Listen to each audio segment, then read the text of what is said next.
छठ बौद्ध महापर्व क्यों और कैसे है, आज हम इस पर थोड़ी सी जानकारी देंगे। जैसे भूकंप आता है तो हम लोग भूगोलवेत्ता उसका केंद्र खोजते हैं। तो सबसे पहले हम लोग को ये जानना चाहिए कि छठ पर्व का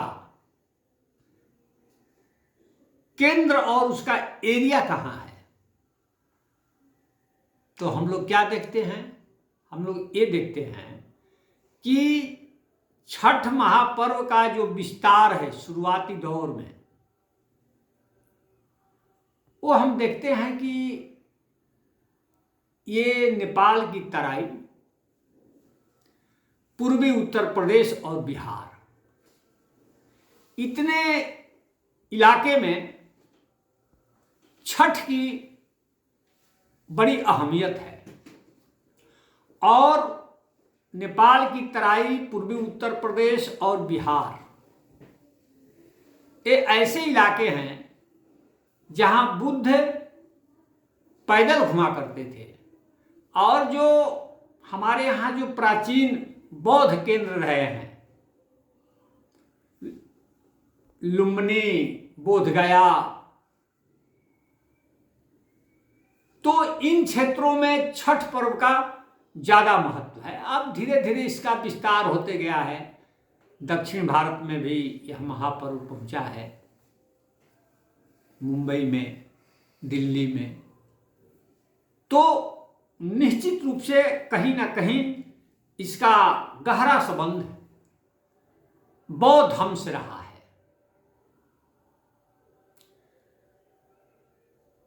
ह्वेनसांग ने अपनी डायरी लिखी है,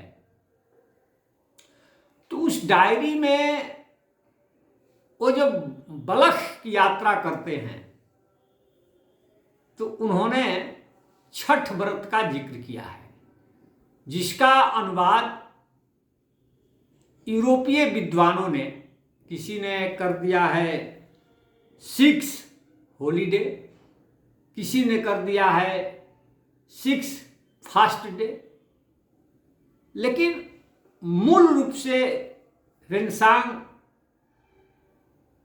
का वहां आशय छठ से है। दूसरी बात कि छठ पर्व के समय हम लोग देखते हैं कि इधर दक्षिणी बिहार में छठ घाट पर जो वेदी बनती है वो भी स्तूपाकार वेदी होती है। हम गए थे उधर उत्तरी बिहार के चंपारण, तो वहाँ जो छठ घाट पर जो वेदी बनती है वो ठीक नालंदा के खंडहरों में जो मनौती स्तूप बने हुए हैं, ठीक उसी रूप में चंपारण के इलाके में सिरसौता बनता है। सिरसौता, उसको सिरसौता बोलते हैं। तो मैंने वहाँ उच्चारण कराया वहाँ के लोगों से कि आप लोग इसको क्या बोलते हैं, तो बोले कि हम लोग इसको सिरसोप्ता बोलते हैं। सिरसोप्ता का मतलब क्या हुआ? सिरी, सिरी माने बुद्ध, जैसे बुद्ध के चरण प्रतीक को श्रीपाद कहा जाता है, श्री। सोप्ता, सोप्ता शब्द स्तूप का अपभ्रंश है, इसमें वर्ण का विपर्यय हुआ है। जैसे वाराणसी का बनारस हो गया, या बहुत सारे लोग मतलब को मतबल कहते हैं, इसको वर्ण विपर्यय कहते हैं। और इस वर्ण विपर्यय के हिसाब से सोप्ता जो है वहाँ वर्ण विपर्यय हुआ है और स्तूप का ही रूप है। अभी स्तूप शब्द लोकमानस में सोप्ता के रूप में मौजूद है छठ पर्व के समय में। आप उसका प्रसाद जरा देखिए, उसका जो प्रसाद बनता है उसको हम लोग अगरौटा बोलते हैं। अगर माने लकड़ी, लकड़ी का एक सांचा होता है, उसी में वो प्रसाद बनता है अगरौटा। तो अगरौटा को ध्यान से देखिए, माने भोजपुरी के लोग एक ठेकुआ कहते हैं, आज जिस ठेकुआ पर अगरौटा की छाप पड़ जाती है उसको अगरौटा बोलते हैं। ठेकुआ नलिन मोहन सन्याल जो हिंदी के पहले एमए थे, उन्होंने अपनी किताब में बिहारी भाषाओं की उत्पत्ति एवं विकास में बताया है कि ठेकुआ जो ठोक कर बनाया जाए वह ठेकुआ है।